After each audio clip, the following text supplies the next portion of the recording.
let's talk about how to go viral to supersize and grow your business. Sharon Horne-Ellstrom here, and this month we are focusing on communication idioms, what they mean, where they come from, and how can you apply them to grow and build and supersize your business.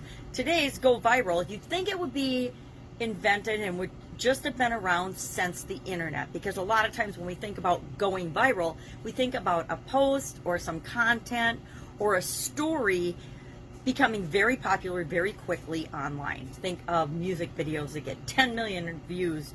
I guess my son was saying the other day that some music gets like billions of views, like billions and billions of views in a really short amount of time. That's an example of something going viral in today's definition.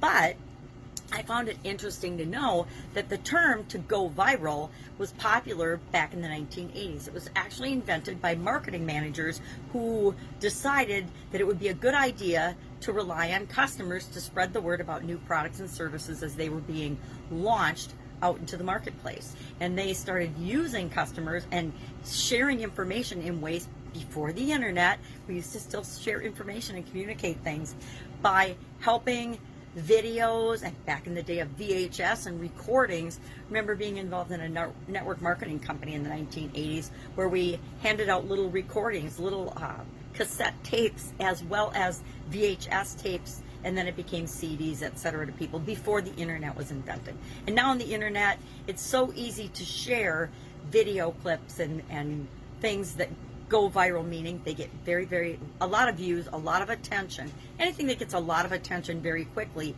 is said to be going viral. Actually, viruses and the whole term in virology was discovered by a scientist by the name of Martinus Bergerink or something like that. And he called the filtered infectious substance viruses for the first time, and then virology was born.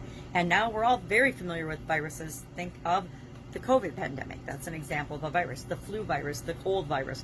Viruses are things that we don't really have cures for. Everybody kind of has to weather them, and our bodies have to figure out how to deal with them on an individual basis. And some things we have vaccines for, but they don't prevent it. They just minimize the symptoms that we experience when we have a virus. So what are some ways that we can actually go viral on purpose? Well, and I guess we have a decision to make as we're building and growing and supersizing our business. I think of going viral, it's sort of like word of mouth communication and advertising. I want my delighted customers to talk about my products and services. I don't want people that don't like what happened or had a bad experience with any company I'm associated with. I don't want them to go viral, but it goes both ways, right? Things can go, and it seems to me, if I were to study it and look, and if we were to do statistics on it, negative news, bad things, bad information, and actually misinformation and things that aren't true travel faster on the internet and the World Wide Web. It seems like people like to spread bad news. So I think we need to be careful as we're deciding how and what we want to present and put out into the world, as well as whether we really want it to go viral or not, or do we just want it to be popular and reach the people that we want to reach, the people that we're here to serve? Because none of us are here to serve everyone. So what are some ways that we can actually make sure that the content and the things we create and the things we put out there are more popular? They become more popular more quickly. Well, we can tie our communication to current events, things that are going on in the world right now, or that a lot of people are interested in. If a lot of people are interested in a topic and it has something to do with your product or service, you could create content along the lines of that and share that information. If it is any way, shape, or form controversial, a lot of times all you have to do is make one comment that other people consider controversial on a post, and boom, it explodes. I've learned that firsthand. Sometimes there's certain topics I try not to comment on, but sometimes I get sucked in, just like everyone else on the internet, and I'll make a comment, and then all of a sudden there'll be like hundreds of comments about my comment that I didn't even think was controversial in the first place. And there's sometimes I say stuff because I know that people need to wake up and smell the coffee and think for themselves, and that seems to irritate a lot of people too. Whenever we think that we should think for ourselves, that makes a lot of people want to shut us up and shut us down.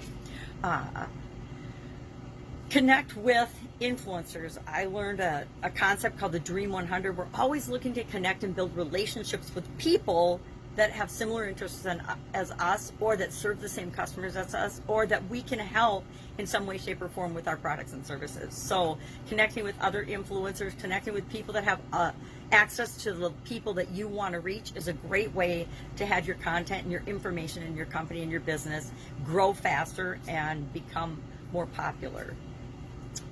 We want to connect with our customers. What's interesting and what's important to our customers. We want to know what they care about, and those are the things we want to be talking about in order to become viral and be passed around from person to person in the groups that we're here to serve. We can create fun contests or competitions. We can create challenges. I'm obviously an avid, if you don't know, I've done literally hundreds and hundreds of challenges. I'm doing an annual challenge right now, which is why we're talking about communication-related topics today. Create a fun contest or a challenge or something that gets people engaged and involved. People want to be engaged and involved and feel like they're part of something, whether it's a contest, a game, a community, whatever. So those are just some ideas. I would love if you would share your idea, or if you've had an experience where something that you put out into the world became very popular very fast, or went viral, or is going viral. Share that in the comments below, and I will, of course, be with you tomorrow with another communication-related idiom for this month. Have an absolutely fantastic day. See you tomorrow.